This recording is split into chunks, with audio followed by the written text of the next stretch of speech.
So we're going to get started with question number one. Robin, could you put that question two in the chat? Yep.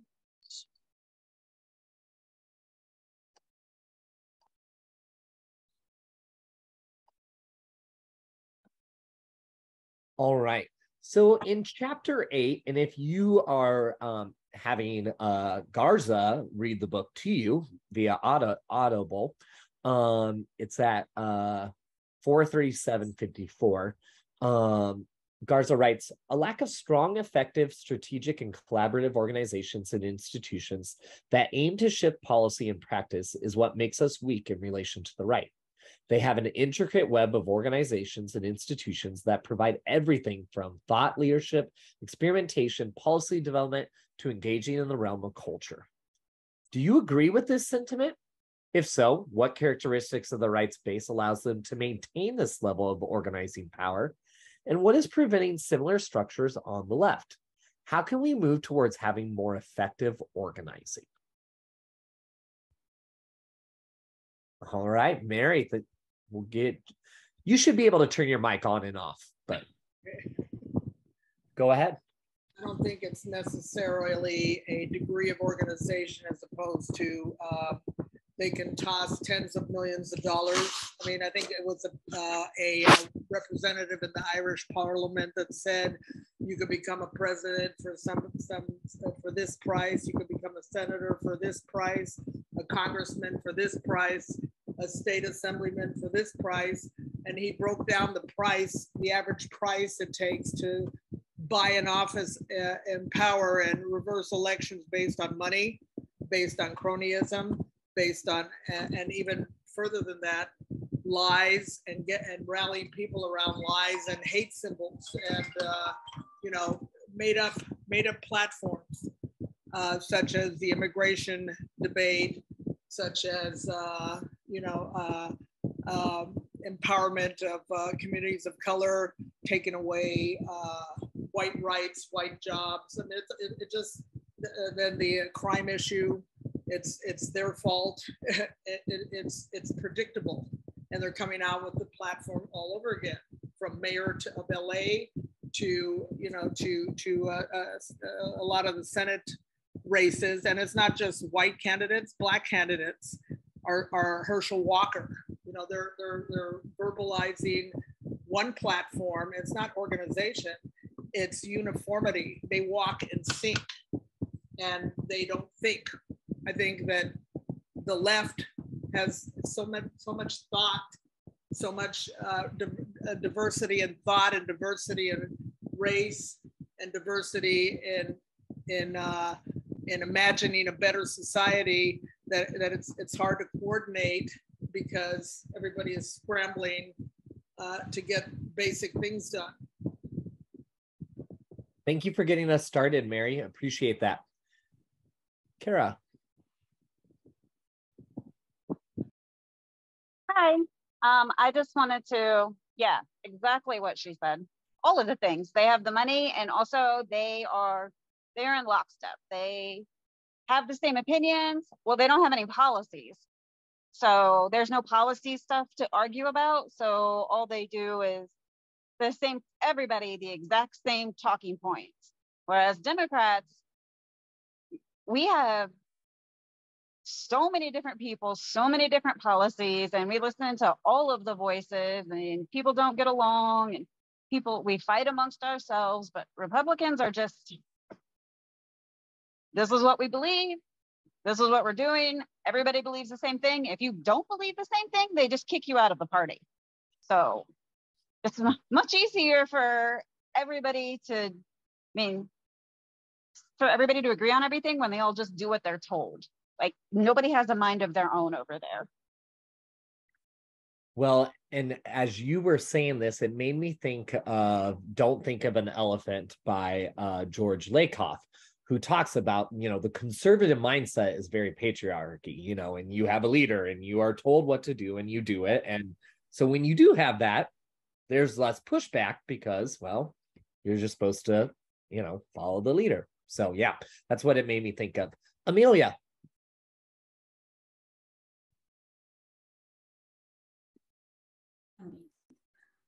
I wonder if, how do I put my hand down? Does it Oh, go down? I'll Okay, get all right. I wonder though, is the right, do they just do a better job of distilling a central message? And do they, I mean, are they able to communicate via sound bites? And I agree with a lot of what has been said. I'm not quite sure. I do think that the Democrats and liberals in general embrace, many angles of social justice, whereas economic factors seem to be the driving force on the right. But I wonder if they're just better able at producing those sound bites, the takeaways. Is it easier to digest in a way? Is it easier to digest something that is more self-centered, comes home to me, than to embrace the whole world of social justice? And to reach people that are not in the Republican Party, or a growing population of people who are disenfranchised by either party or feel disillusioned. Is there something we can do a better job with? Yeah, I definitely think there is. But I would love to see. We'll go to Robin and then Kara. Two messages to just kind of conglomerate what you guys were saying. As Amelia was talking, it made me think of an article that you actually shared with us, Wes. The real question would be, if people were given the choice between democracy and whiteness, how many would choose whiteness? And I feel like that is becoming a central platform on the right. So kind of to Amelia's point, where they're distilling this down to a central message. And like she said, that message is very self-centered, and it's focused so much on, white identity. And to kind of tie into what Mary and Carol were saying before, progressives are like the party of diversity. So we have a lot more viewpoints to consider and bring to the table. So there's a lot to consider there. And I'm a big Star Wars fan. I was watching Andor, and they said something that made me think about our current political structure right now. One of the characters said, "The pace of repression outstrips our ability to understand it." And that is the real trick of the imperial thought machine. It is easier to hide behind 40 atrocities than a single incident. And that's how I feel that our government works at times. We have, on the left, we're trying to focus on all of the many different ways that marginalized people are oppressed. You have homophobia, you have racism, you have xenophobia, you have patriarchy. And, those are symbolically those 40 atrocities that we're all together trying to figure out how to fight against the imperial machine. And it's so difficult for us to figure out how to bring those together, whereas the machine can just hide behind the scattering of issues, because there's not a single incident. Our system has oppressed so many different people in so many different ways. Mm-hmm. Can you put that quote in the chat? Which one? From Star Wars. Oh, yeah. Mm-hmm. Yeah. All right, Kara.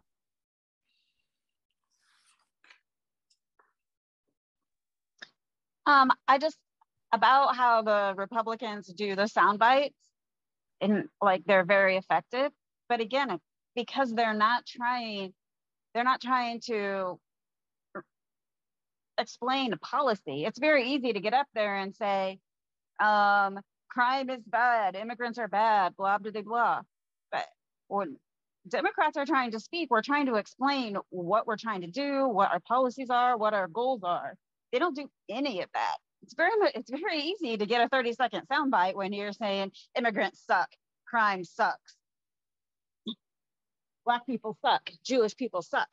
Seriously, they're just saying this shit now. So yeah. And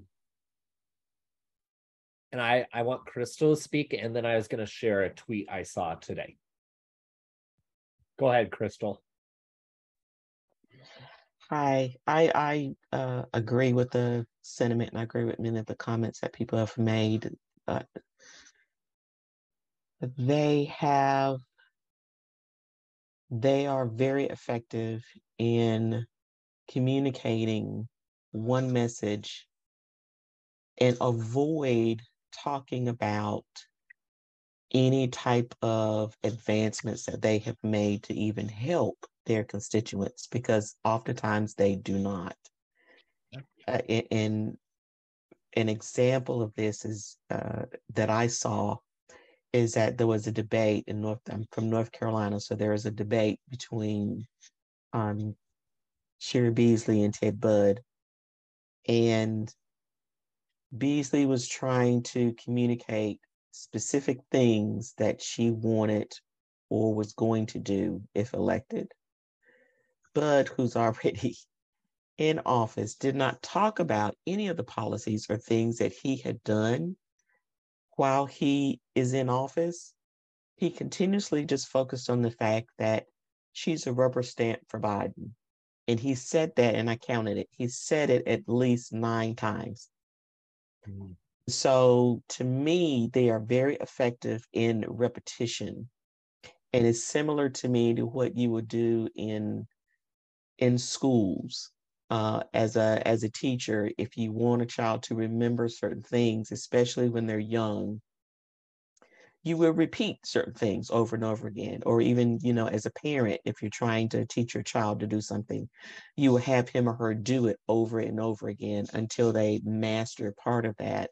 And I think that the Republicans are very good at doing that. They're also very good at reaching the rural areas where many Democratic candidates do not go to.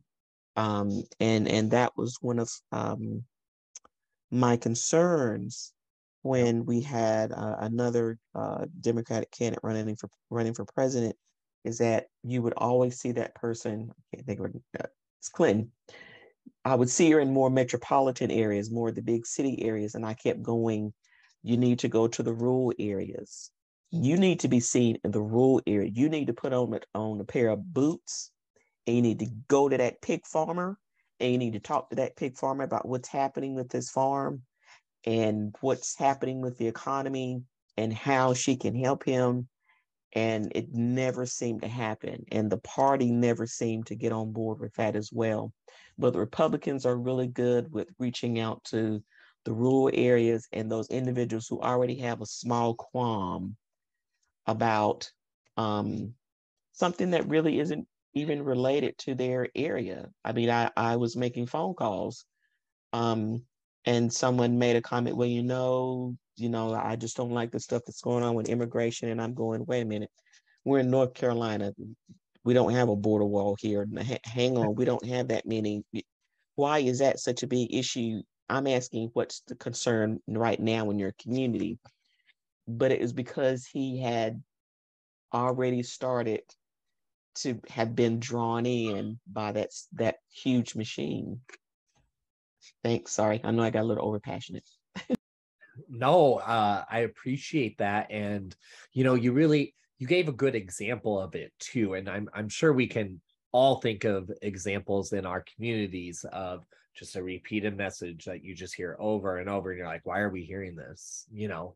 And I put in the chat, it's a tweet, and it's by a member who's running for Congress for the U.S. House in North Carolina, Barbara Gaskins. And what I really liked about this tweet, it talks over and over of what freedom means. And, that's why as building bridges, yes, policy matters and it's important, but we have to talk our values. For example, freedom. Democrats are the party of freedom, true freedom. And so taking words like freedom or We can talk about prosperity, whatever those words might be, really talking our values and how that correlates to our policy without, doing a 20-minute talk on a policy proposal. Because, you or I may love policy, but the average person really doesn't care as long as you are going to make life better for them and the people they know. So, Robin. I think that is spot on what you're saying about we need to speak our values. In this section, Garza talked about the 2016 and 2020 elections. And I think that is one of the places where progressive Democrats kind of fell down. They spoke a lot about policies, which we all agree are very important. At the end of the day, if you have policies without values, it doesn't really, values without policies, it doesn't really mean anything. But also in the same regard, just using Bernie Sanders as an example, he focused a lot on economic policies and how those policies would help the least of us. But a lot of people were concerned that without specifically and explicitly stating that anti-racism was a value, that economic policies would not translate to more equitable policies in our society without that, building bridges, we have an anti-racism lens. So without that value coupled with those policies, a lot of people were concerned that people were still going to get left behind. And so that was really a place where we fell down, I think, during both of those elections, by not impressing upon people and reassuring people that we valued them. Yes. It's kind of like that empowerment and power conversation we had, last week. Can you have one without the other? You can't really have good policy if you don't have your values. And your values don't really matter if you don't have policy. I don't know. That's kind of where I was thinking. Yeah. Great points there. Another member of our team has joined us. And so, Jamel, you want to briefly introduce yourself? Hi, everybody. Jamel, and I'm here from Vienna, Virginia. Sorry, I'm a little bit late. Something came up at work at the end of the day, so that threw me off a little bit. But I wouldn't miss this. So I'm looking forward to catching up. Awesome. Thanks for being here. And unless anyone has any other final thoughts, but one thing in the question, how can we move towards having more effective organizing? And I do think, and I don't even remember where exactly Garza talks about it, but, having a group that, do we truly intend to be broad and inclusive? We say we are, but does our leadership and the way the organizations and movements act, do they truly embrace that, or do they just say it? So, yeah.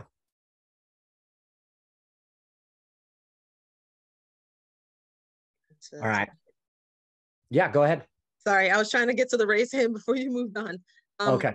But you saying that makes me think about, going back once again to the values and lenses, because a lot of times as I was listening to the book, it feels like, we're going back and forth between these two ideas of broad organization and collaboration versus, narrow focus, so that each specific group feels like their needs are getting met. And I feel like that is a way that values can connect us, where we may be separated, focusing on specific policies. Because again, to go back to our building bridges values, those are the things that connect us in the work that we do. But we're all doing different things. You have the specific team that focuses on, getting voters out. You have the specific team that focuses on getting candidates to speak. Our team here, we do the book club, but we all do our work with those core lenses that connect us together. Even though we're separate subgroups, we're still moving together towards similar values, but we're implementing different core focuses. Well, and I thought it was interesting too how Garza does mention, reflecting on the Black Lives Matter Global Network of, having demands and values and then going out to candidates, and so I thought that was a good reflection and, a point that, yeah, you gotta have something concrete to latch onto to unite. Amelia.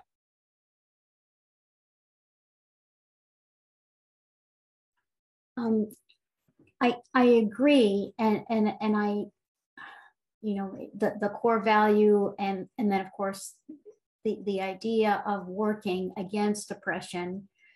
But I think we have to be mindful of the fact that old habits die hard.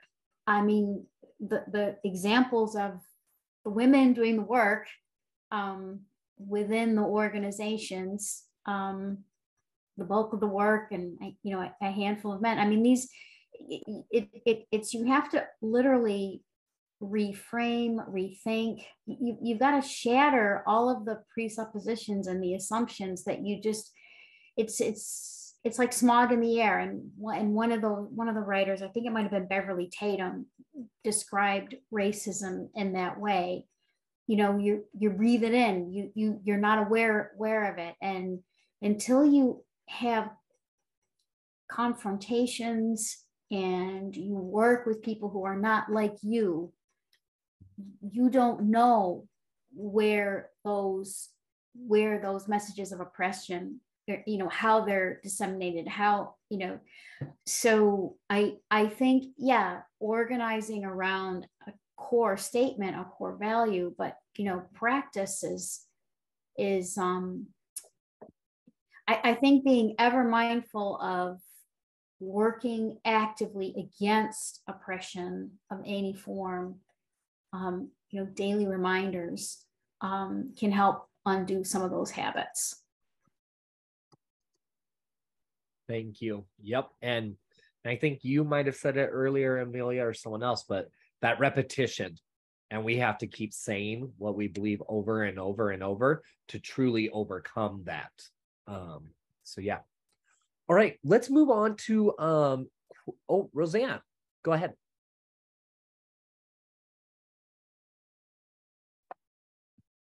Okay, just quickly, I agree with everything I've been hearing and with what you were just saying, Amelia.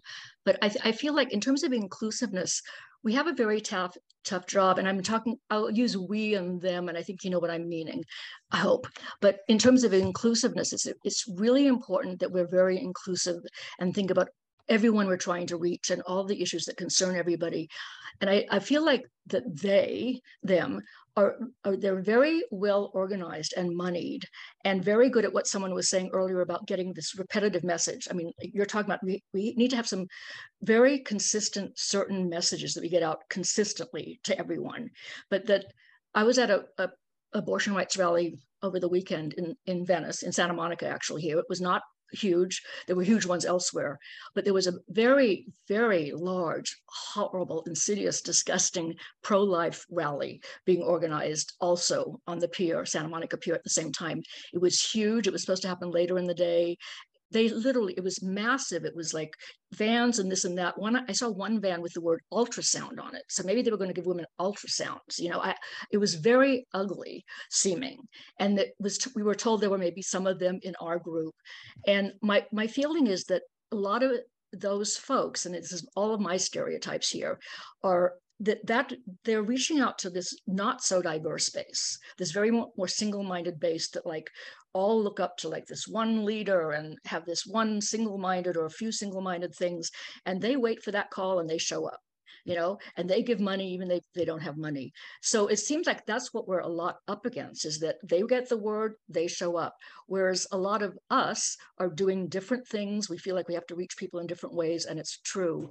But I feel like I'm not sure what to do about that. There are so many groups to reach out to for real.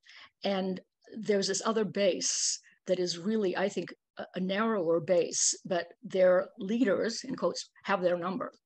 And So anyway, so it's how to do that, how to have those messages. You know, we're much more diverse. It's much more multi-pronged. But how do you, you know, consolidate and have it be more effective? So that's my question. It's not really much of an answer or anything. Thank you. Shannon and then Mary. Yeah, building on that, I was thinking as I was reading this, are there limits to inclusion? Because I was feeling excluded, but I felt that Black Lives Matter was such an important movement. And I thought, well, maybe they didn't need my input. Maybe it's important sometimes to who you leave out as well as who you try to include. You can spend all of your time, I've been in organizations like that, where you spend all of your time reaching out to each other and trying to get everybody's input and not get anything done. So sometimes in the name of efficiency, do we need to exclude some and include some? Thank you. Go ahead, Mary, and then Robin. Okay, I think it's important to continue to point out the hypocrisies of the Republican Party that claim pro-life, but they're willing to put Black men and Latino men to death. I think it was Trump. I think Schwarzenegger, they quickly lit the fire day in and day out. In Texas, the same thing, and put people to death at an accelerated rate to get rid of them on their way out of office. And, you know, is this not, if you really were pro-life, you wouldn't have death penalty. If you're really pro-life, you wouldn't kill 300 puppies like Dr. Oz. If you're really pro-life, you have to point these things out. I think on Twitter, one last point, there is something called Occupy Democrats or something like that, where they're constantly answering in a big platform sense the lies, and also echo, do exactly what they do, echo chamber of and counter the lies and the hypocrisies. I don't think it's difficult. It just has to be part of our agenda also in building bridges to either tweet, call, and point out hypocrisy, point out contradictions. Go ahead, Robin. Thank you, Mary. I want to thank Shannon for sharing her thoughts on that, because I think that was really important to understand how and why certain people and groups feel excluded. But to address specifically your question about, you know, figuring out how to consolidate and make sure everyone feels that they are heard, I think even those of us who are marginalized, we have different ways that we can exude certain different types of privilege and certain types of power. And in those instances and in those spaces, we need to recognize and take the time to realize when we can step back and let those of us who have previously been excluded in those ways take the forefront in leading those conversations. So like, for instance, as a Black woman, I am marginalized in this country, but I also have the privilege of being cisgender. I'm a bisexual woman, but I also have the privilege of, you know, passing for a straight person. So in those instances where we're talking about ways, you know, when we're talking about, you know, women's issues, you know, those are times when I can let women who are low-income women speak up. My issues will likely be covered by them talking about their issues. When we're talking about LGBTQIA issues, you know, as a cisgender person, I can let trans people speak up, because in those instances, things that affect all of us will likely be things that they are talking about.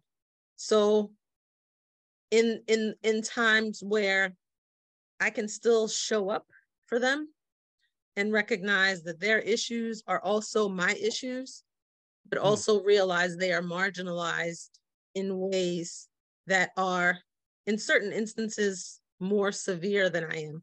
Like, for instance, Wes and I are both part of the LGBTQIA community. In instances where we're talking about intersections of race, you know, I would hope that Wes would be able to take a step back and allow me to lead in those instances. I think that's how we make rooms for each other. Thank you, Robin. Jamel. Yeah, I was just going to echo that a little bit because, like Shannon, as I read this, I like the book, I like the author and everything. I felt like that sometimes there were some conflicting messages, within it. But overall, thought that she did a good job balancing some of those things out. And just echoing what Robin said, being there and being supportive. Sometimes I look at it the same way as I might look at being, I don't want to sound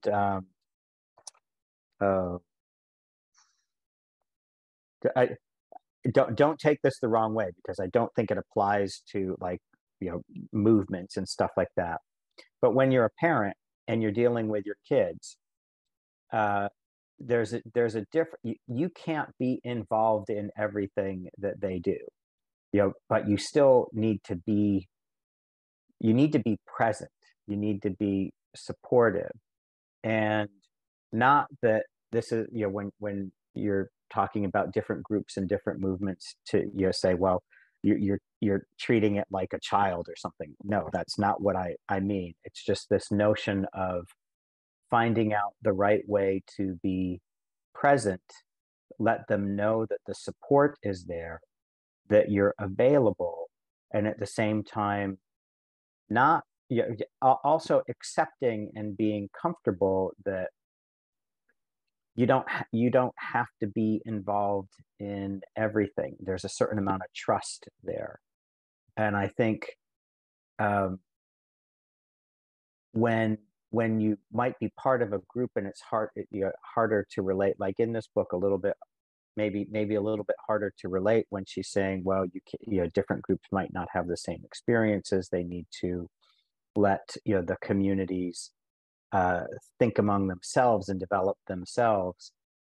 You can look at that in a positive way, or you could look at it in a negative way. And one of the negative ways is, well, do they not trust me? Do they like, if I'm feeling excluded, is it because I'm not trusted?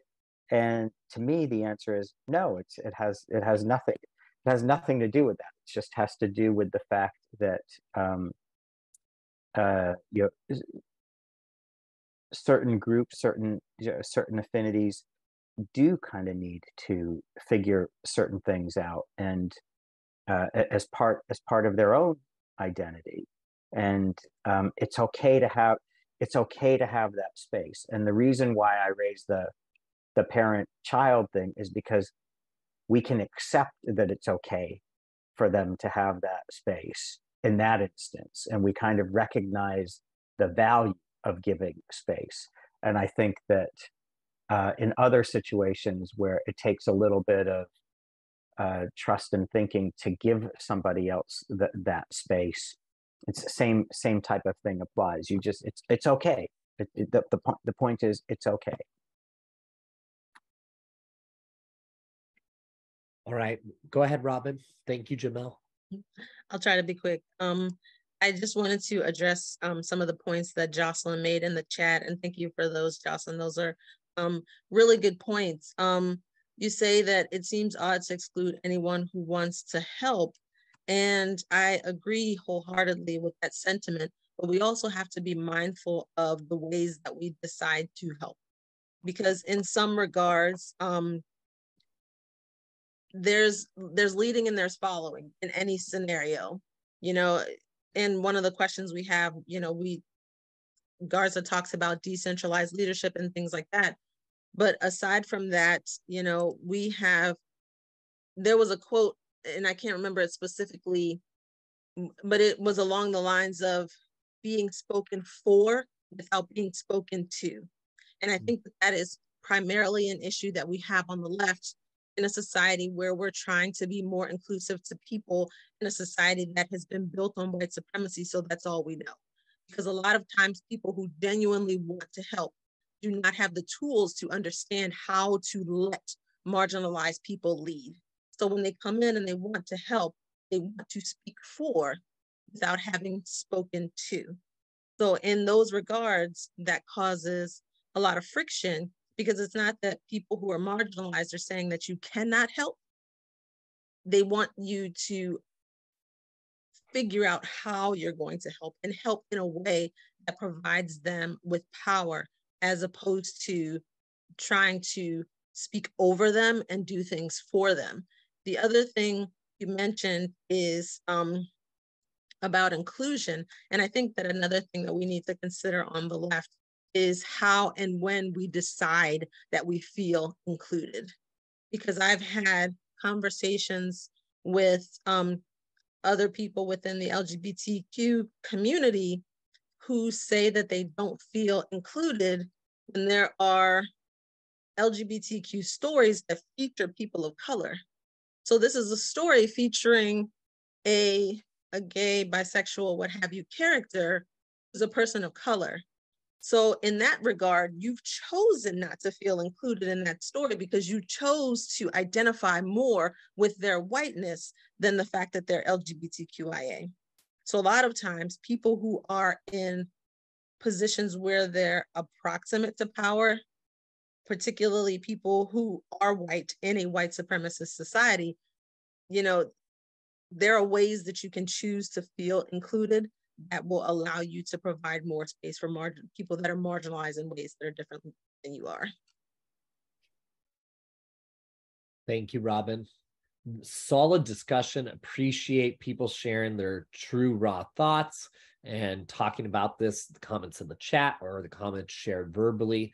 Really appreciate that. And for the sake of time, question 1.5, you know, kind of we've had that conversation a little bit on the types of leadership, and you know, so just kind of think, and that was something I was, you know, I feel like one thing that why the left does struggle is we're inclusive and we have a lot of thoughts, but we operate from a very hierarchical leadership. A lot of our structures do, and those structures, political, you know, grassroots, whatever level, that limits our ability to truly embrace when we are so hierarchical, because then power comes in and people's egos and all that jazz. So, but I want you to think on that for your own.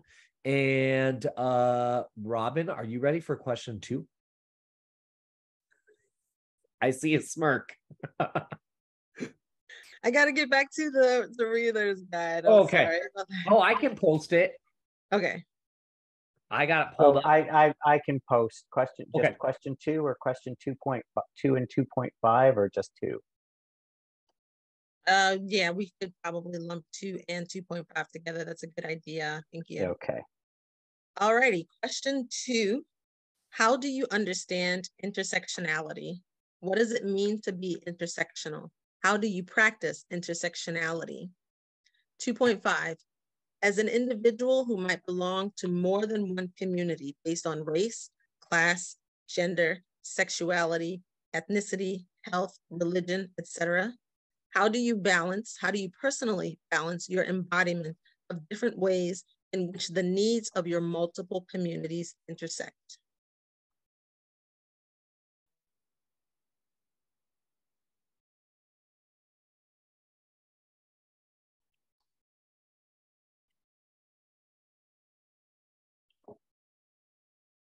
Alrighty, Jamal, go ahead and kick us off. Yeah, I'm just going to kick off with a confession. I had to look up intersectionality. I think every time it comes up, I have to look it up to make sure that I understand, you know, what it is. And there was one point in the book, and then I saw this in something that I read on, where it means part of the goal is to try to figure out how to leave no one behind. You know, that you know, we all have different aspects of what we are, and like if you just go through a whole bunch of different sifting machine, you know, like like, yeah, like marbles in one of those games where the different size marbles get sifted through. We all have different attributes, and the idea is to think about to provide enough focus on some of those separate attributes as opposed to just one of the attributes. So I just again I think that she helped me understand it a little bit more this time, but I'm just confessing I always have to look it up, and I just trying to figure it out. Put links in the readers notes too. I know.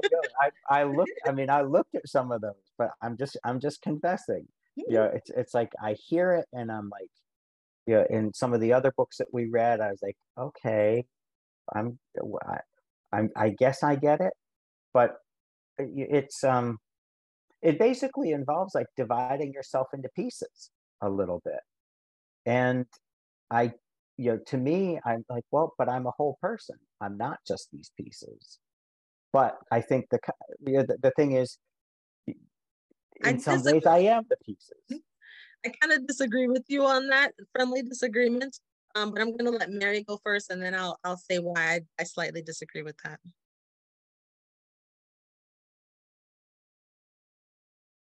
Go ahead, Mary, please. Intersectionality is just a framework to analyze the situation of oppression and power control. Who owns the power, and how did they get that power? And how is it that the majority of the population, people of color, were outstripped of power? And so this helps us analyze that and understand it's a paradigm of social identifiers that have given, that are given to, or that people assume. And the political power grab are taking these identifiers and using them against people, and people are disadvantaged by multiple sources of oppression: gender, identity, sexual orientation, religion, race, class. But it's our job to put the different aspects of a person together as one whole, and relate to each other as people, irrespective of these social identifiers. And we are all people. We all have certain goals of improvement of our situation, our lives. There's certain values, educational values. There's certain family values, improvement, respect, dignity, that we need to transmit and grab onto in order to make a more equitable and functional society. Yeah, thank you for that, Mary.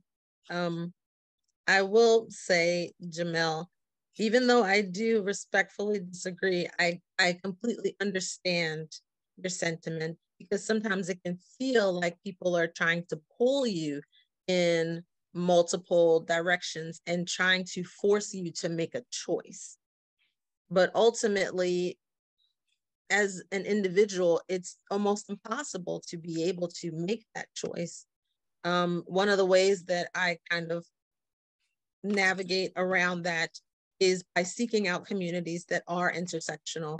So, for instance, I typically don't go to groups that are only LGBTQIA. I don't go to groups that are only Black.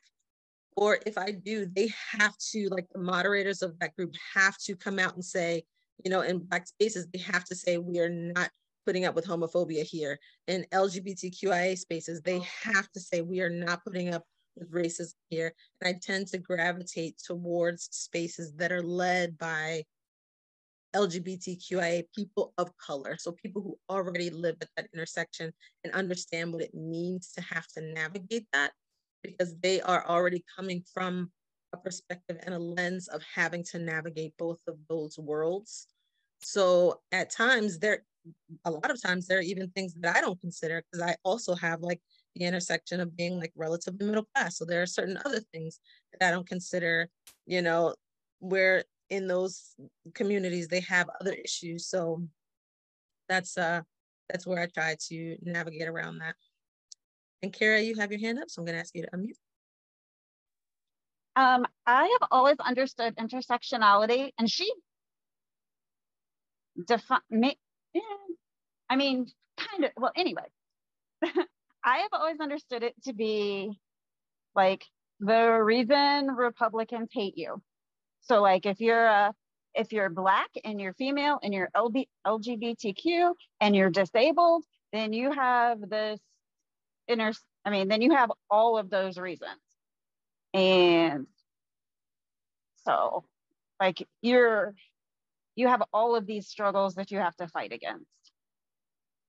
That's the way what I always thought intersectionality was, is like all of the reasons that you get discriminated against.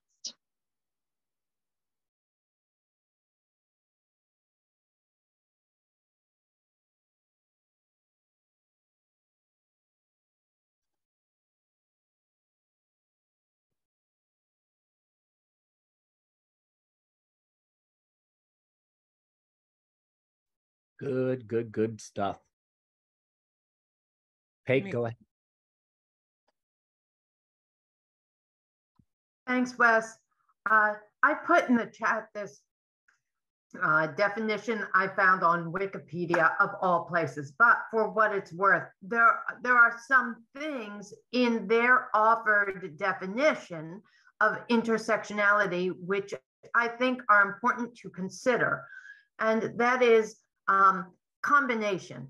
I mean, intersectionality really speaks to, a true road intersection. It's like multiple roads, 4 roads or more coming together at a central point.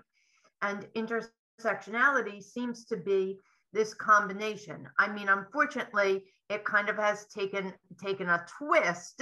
So it's like a roundabout more than an intersection, because it really kind of classifies and encases people who are advantaged as well as places people who are for whatever reason into certain boxes. So instead of really being the true intersectionality and combination of a rich fabric of American society, it has now become more of a dividing line, where it's an us versus them, or you're not one of us, or oh, you're one of them.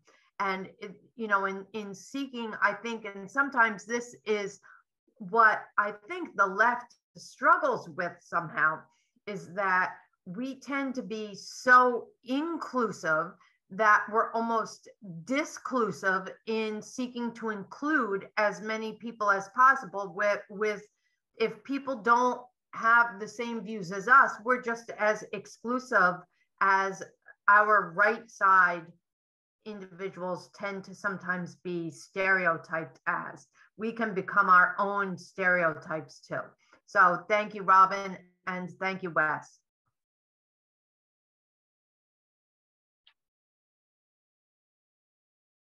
Go ahead, Marcia. And I forget who said it, but I guess I see intersectionality as somewhat of an analytical tool more than a classification, because it's sort of analyzing the fact that people of color, but that are also women, have not only the disadvantages that are faced by people of color, but they also have on top of that, intersecting it, is the disadvantages of people that are they're women. So they have sort of a double whammy or intersectional.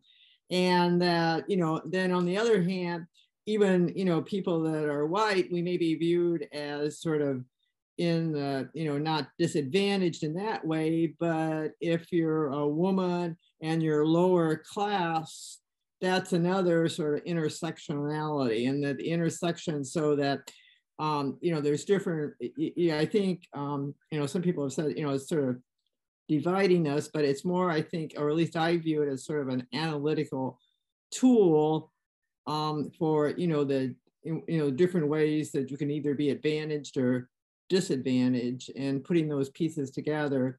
And I think, as Robin said then too, that, it's sort of finding, sort of knowing what those intersections are and, you know, knowing how it affects you, that's sort of, you know, I mean, I think her idea of, you know, working with groups that aren't necessarily exclusive, but that, you know, are geared to, you know, the particular disadvantages or aspects of, you know, is a way of dealing with it. So I don't know if that helps or not. And I think too, in all this discussion, a lot of solid points is also recognizing that when you have that broad, diverse coalition within your movement, then you are able to ensure that the decisions that are made, the policy is that written, is it really going to benefit all when you understand and look at it from an intersectional perspective. So it is a way to analyze and look, and kind of it's a paradigm to have. So want to make sure throwing in that power piece as well. Go ahead, Robin. I just want to give a thumbs up to Marsha's comment about it being an analytical tool as opposed to, or in addition to, a classification and an identity, because I think that's a really good way of thinking about it. Because Mary also made a really good point that Republicans are Black, disabled, LGBTQ as well. And so I was kind of thinking about how to frame, you know, thinking around that, because I completely agree. Those people do have what we would consider as intersectional identities. But as Marsha stated, you know, if we look at it as an analytical tool as opposed to a framework, and Wes, you even mentioned it before that one of Garza's points was looking at the world to make sure that no one is left behind. So a lot of times that's what separates us from the left and the right, is like, even though people on the right may have these other identities that we don't typically assign to what we think of as the right, you know, being Black, being LGBTQIA, if their politics, if their policies, if the way that they approach issues is not with the framework of making sure that no one is left behind, and their ideologies are still not intersectional, even if you may think that their identification is. I haven't read the article, but Jocelyn put an article by Vox, and I love Vox's journalism. So we'll be sure that will be put in our follow-up guide. So awesome discussion. We are full of good thoughts here tonight. So thank you, everyone. Also, I think Susan, you mentioned, okay, the name of a YouTube video. So we'll try to find that link and also get it put in the chat, so that can be put in our follow-up and folks can utilize that. So thank you. Oh, and Peg, it should be noted that the next chapter is unity and solidarity. These two words are the next steps from intersectionality. So yeah. So Jamel, would you like to do, I think maybe we're going to move on to another 3. Well, I look at 3 and 3.5, and I actually, when I joined late, I thought that we were discussing those already. Okay. So you want to go to number 4? I will do that. And what I'll do copy is, it for you. Yeah, I can do that. I'll put it in there. But if anybody wants to see, you know, what we've skipped, I'll put that. I can put that in later. But I think that we actually covered it. 3 and 3.5. We're talking about how do people with non-concurrent identities show up for each other, and talking about the importance sometimes of, you know, Garza talking about Black communities as an example of communities that need to focus a little bit inwardly on themselves while they're still trying to have a multiracial campaign. And I think we talked about that a bit before, but for now, let's focus on this one, number 4.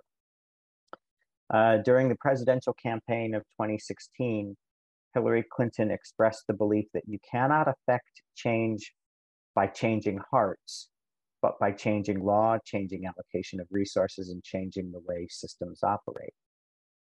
Does empathy have a place in progressive organizing? And if so, how can or should it be balanced against policy change?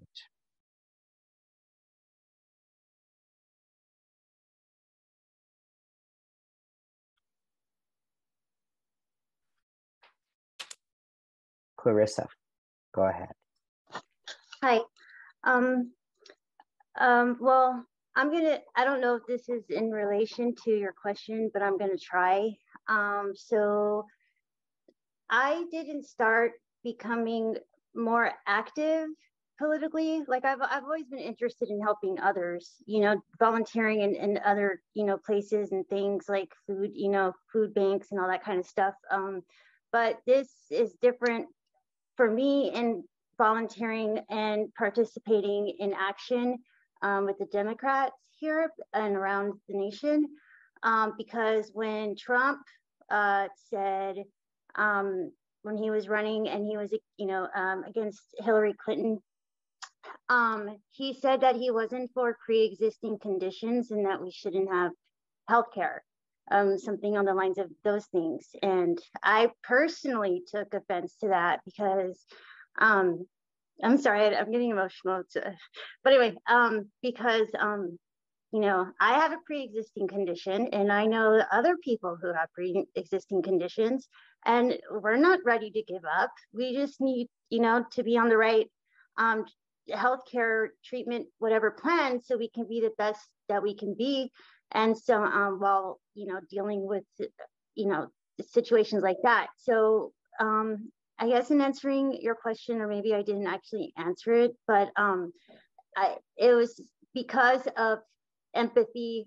I feel that can connect somebody to really be motivated for a push to change. I mean, I'm not saying that everybody has to be impacted and affected, you know, directly with this or that, but it did help someone like me to speak up and show up and want to motivate others even more. And it all started with healthcare. For me, I mean, there's a whole lot of other things, you know, issues, of course, and I'm not minimizing those, but I'm just saying the one that hit me, you know, and then, you know, now it's like a whole like pot full of stuff, you know, like from LGBTQ, the community, and then also just women's rights and human rights and equality for all. But that's what got me motivated, was empathy. Maybe not necessarily empathy, but maybe sympathy or just something on those lines. I think that you did address it, Clarissa. I mean, you basically said there was something that motivated you that wasn't just a policy. You know, there was a message and a belief or something that triggered your belief. Mary and then Kara.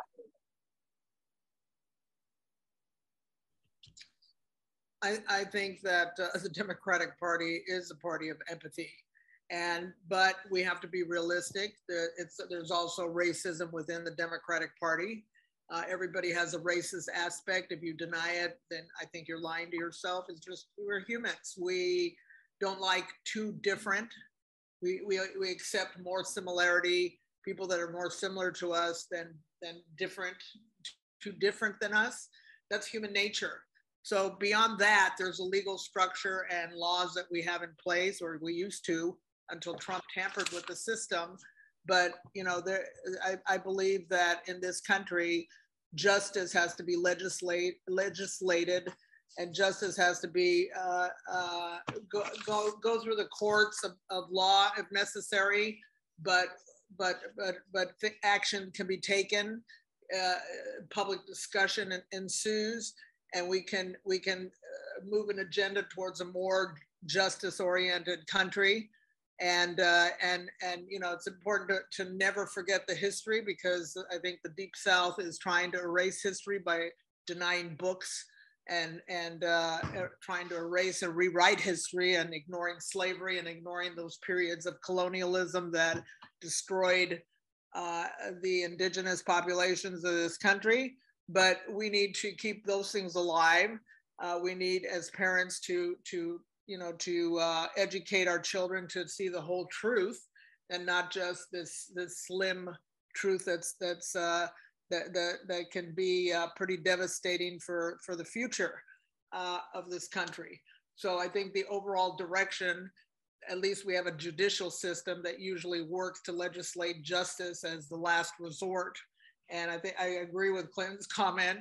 If worse comes to worse, hit the courts and demand justice. ACLU, there's plenty of organizations that Southern Poverty Law Center, voting rights as something that has to be stopped if it gets to be too extreme. And those are the things that are the pressing issues, because we only have a couple weeks left before the elections. We have to emphasize our similarities and not differences, because now we need to come together, because we're right around the corner from our elections and the repressive system that is trying to disrupt democracy. In this anti-democratic sentiment, we need to reverse that and make a lot of noise to demand justice and continue to legislate justice. Good points, Mary. Go ahead, Kara. I think Mary just hit all of the points that I was going to make, but I think when Hillary made this comment, she's a realist and I'm a realist. So I think some of us have empathy, but there are so many people out there who do not. So some people are never going to change their minds. They're never going to open their hearts. They're never going to understand. Somebody put in the chat about the Cheneys and how they were anti-LGBTQ until their daughter came out. Then suddenly it's fine. So unless it happens, there are so many people out there that unless it happens to them, they just don't care about you. So you have to focus on policy, because there are too many people out there who are just involved with themselves and don't care about the other people.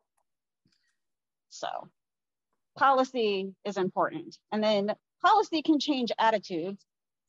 The LGBTQ thing, even in my lifetime, that has come like full circle to where people used to make fun of gay people all the time and hate. And now we have pride. And I don't know. At least with this younger generation that I am hanging around with, they are completely accepting of all of their non-binary, trans friends. That they don't even think about it. They use their pronouns properly and never mess up. I'm still messing up people's pronouns, and I'm always like, shit, sorry. But once policies change and things, then people will come around. But until then, some people just don't have the empathy. Thanks, Kara. Peg. Thank you. I think it's important also that we think about for a minute empathy and policy as not being kind of two separate things or one thing being stronger than the other thing, but almost like an intersectionality of policy and empathy.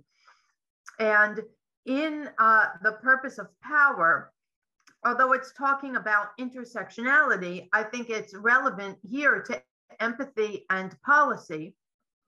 It talking about intersectionality, but empathy and policy demand that we do better by one another so that we can be more powerful together.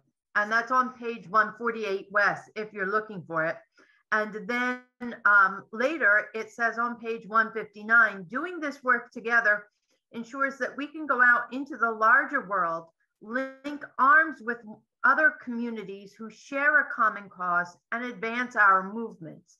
And I think that really speaks to empathy and policy both being of equal importance, and neither taking more importance over the other, but that if you have laws that balance empathy, or you have empathy that are grounded in laws, I think, you know, maybe a lot of things can get accomplished for marginalized populations, whatever they would be.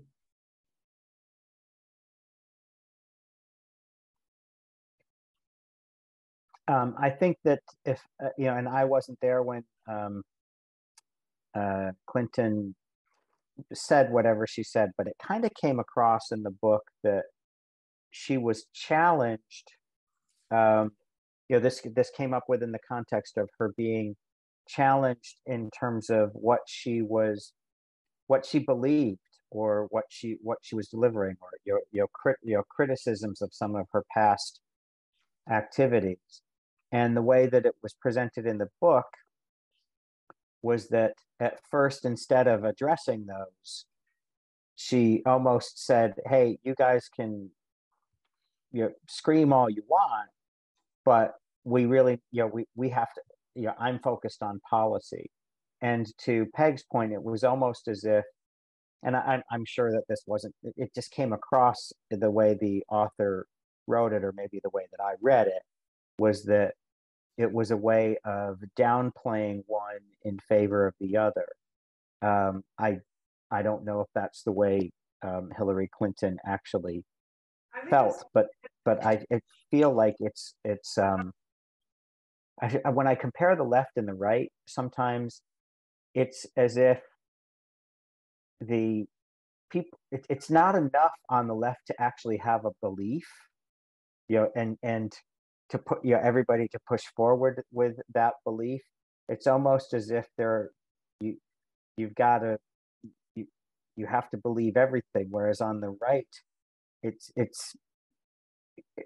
seems like it's all belief. I'm just trying to wrestle with some of that. Kara, your hand is still up. Did you mean it to be still up? Mary, yours is up for sure. And then Robin. Yes. I think that one of the greatest moments, not the event that where George Floyd was murdered by the cop with his knee on his neck and nobody did a damn thing, even except, you know, film, because of the fact that you got 3 armed police that can shoot you dead.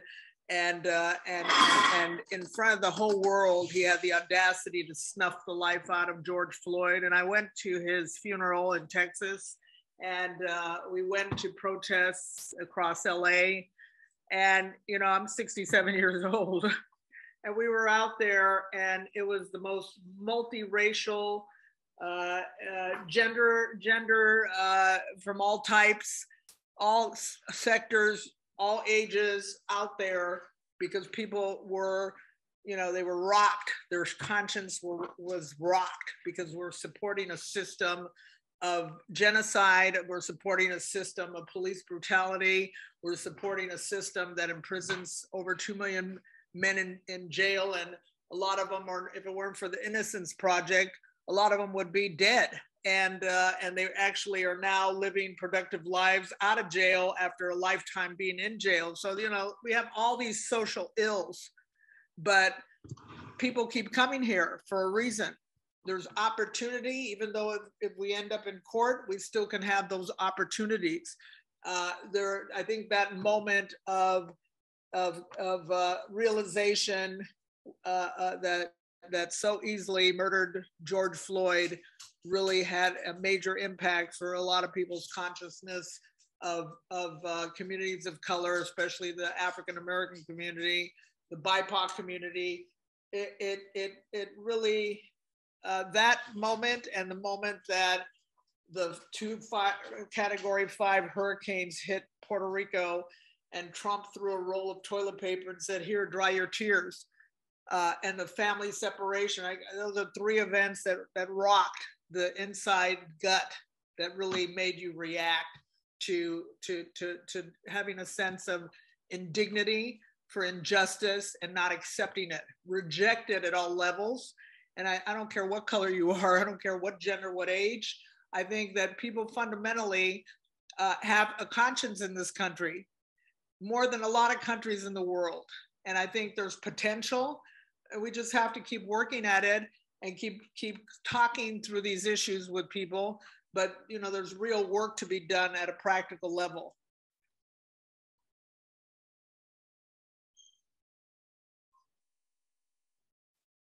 Thanks, Mary. I guess that that whole notion of passions triggering thing and needing, basically that you're accepting that and needing it, in addition to policies, or as a trigger or as a motivator for policy, I think is, gets to Peg's issue of, it's both things.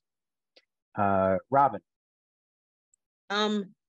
Addressing what you were saying before about Hillary, and I do believe you are correct. And in the book, her comments were in response to being pressured regarding some of her previous policy choices. I think part of where we get sticky around discussions about this and what we care about and things like that, and what we believe is, kind of like you were saying, at a high level, we can say that we believe Black Lives Matter. We believe love is love, but it still kind of goes back to how we choose to implement those beliefs. It goes back to, a couple of other members, made up points about like white saviorism and speaking for communities without speaking to communities. And I think that's where we get a lot of friction on the left. And I think that's where some of that friction around Hillary's comment came from, because a lot of times we will, have a high level belief, but we don't have a deep understanding of the intricacies of the ways that policies have played out in this country over generations. So, we then turn around and say, because a community tells us that it's, not how they would have implemented it, that we internalize that to say, oh, it's not good enough. And as opposed to internalizing it to say, there's a different way to do this that can be more inclusive of the needs of my community. So I feel like a lot of the ways that we choose to internalize that feedback on the left is the part that is really prohibitive to us being able to move forward. Because I think another member mentioned it earlier, our society is still very patriarchal, to where we will look at marginalized communities and we infantilize them. And we feel that we have the best understanding and estimation of how to meet their needs without actually providing them the power to provide those needs for themselves. It goes back to the discussion we had last week about empowerment versus power. We want to empower groups by always being the hand that provides for someone, as opposed to turning that over and letting them provide for themselves.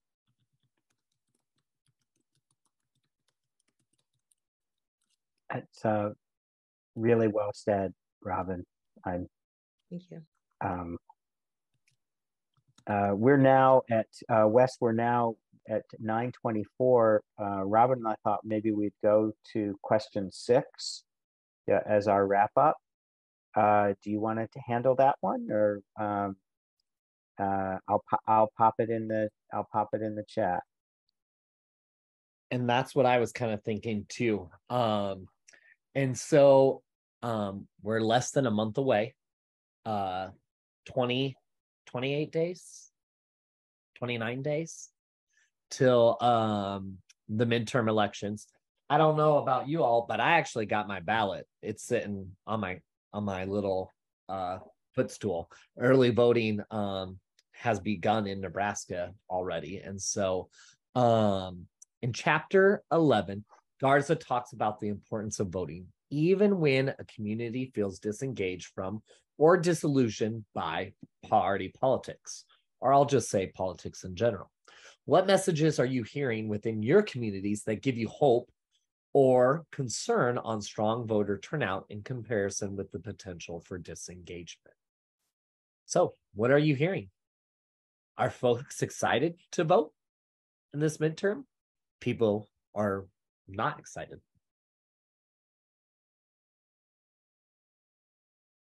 Mary?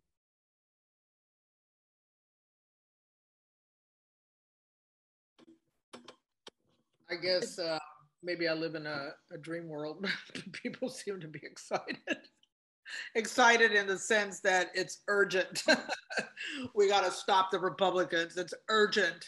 And so I believe that people will turn out to vote and stop this crazy, potential for Trump to come back and make and break this democracy.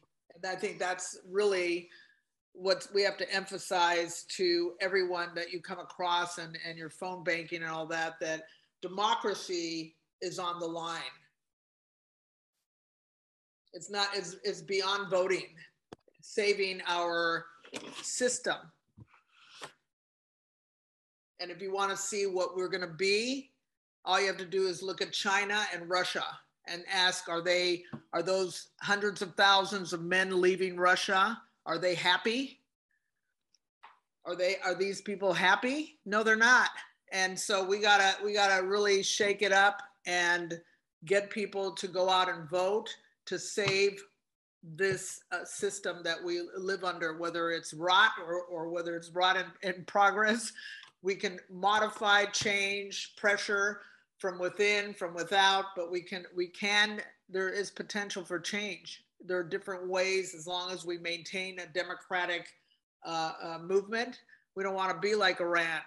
We don't have to reach that point. We can save it now, but after these elections, it's really going to be, it's going to be very difficult to reverse the trend that we're on. Thank you. Robin, what's your network community? Some of this is also stuff that I've kind of like said back in like 2020 when we were voting. A lot of people, especially Black communities, felt that their needs had not been met and addressed by Democrats. And I think that even though I didn't agree, I think it's still important to hear those, because in that feedback, we will understand where we need to go next. But my response at that time, and it's similar to something that Garza also said in the book, my response was, yeah, I don't agree with everything that Joe Biden did. I don't agree with everything that Hillary Clinton did. And I don't think that they're going to understand every perspective that I have. But if I knock on the door, they're going to answer. And I'm at least going to be able to get a seat at the table to speak. Whereas the alternative, they're not even going to answer the door. So I won't even have a chance to make my voice heard. Even if they fall down and don't implement it, at least they're on the path and trying, as opposed to a candidate who will not even move out of the gate. Thank you. See some folks in the chat. Peg kind of gave her perspective from Pennsylvania. Yeah, just concern even, will votes be counted? What will that look like? I will say I'm in a circle. My network is, people who are politically engaged. I think abortion rights are motivating people within the gay community. What Justice Thomas said about Obergefell and those rulings. So I know that's got people, but I'm nervous in terms of people just focusing on our local races, and because we got some folks who don't believe in public education who want to run our state board of education. We got people who are running for legislature, and woof. So I'm nervous, but I'm optimistic. So I'm nervous of what the outcome could be, but I'm optimistic because I feel like this is a midterm, at least here in Nebraska, where people are talking. And I don't feel like that chatter was there in 2018. And I know we had a big blue wave, but not really in Nebraska. But I think this one will be a little better in terms of turnout here. So, and I just want to say, I think that Shannon and Rosanna make really important points. And I think that was another thing. It was a single issue that really highlighted some of the problems that we had around 2016. You know, we kind of browbeat people who chose not to vote without actually examining all of the hurdles that were put in place to them voting. You know, we saw articles and you know, things that here happen locally in North Carolina where people are waiting in line for hours to vote. You know, they have other responsibilities at home. Very silly laws, like you can't provide people bottles of water when they're standing in line to vote, closing polling places early, closing polling places on HBCU campuses and things like that. And when we just focus on telling people, you know, get out to vote, without actually looking at the ways that they are hindered from doing that, we kind of tell them that their issues aren't important. The things that they're dealing with aren't important. So I feel like we need to craft our messages to say, what are ways that we can make it easier for you to be able to vote? What are some things that we can do to make sure that you are able to vote? What are some of the things that we can do to make you want to vote? You know, and I think one of the things that turned around, like a lot of progressives started to make a policy change to say, hey, maybe we need to make Election Day a national holiday. Those are one of the things that came out of starting to actually listen to people when they push back against how their experiences are different than some of our other experiences. Thank you. Hera, I have no confidence that people will vote for Dems. They just seem disengaged. Dang, that's disappointing because we, in Indiana, we've endorsed Destiny Wells, who's running for Secretary of State. And in California, everyone gets a mail-in ballot, and they've arrived. So, variety of responses there. But this is actually, this question is a great transition to some things coming up for building bridges. So hold with me. I know we're at 8:30. Loved our discussion tonight. There was some real good, like people shared some good personal thoughts and, you know, responses and sharing of resources. So really appreciate that. So next week for book club, my computer is, it's working. There it goes. Next week, chapters 12 and 15. It'll be week 4 of Garza's book.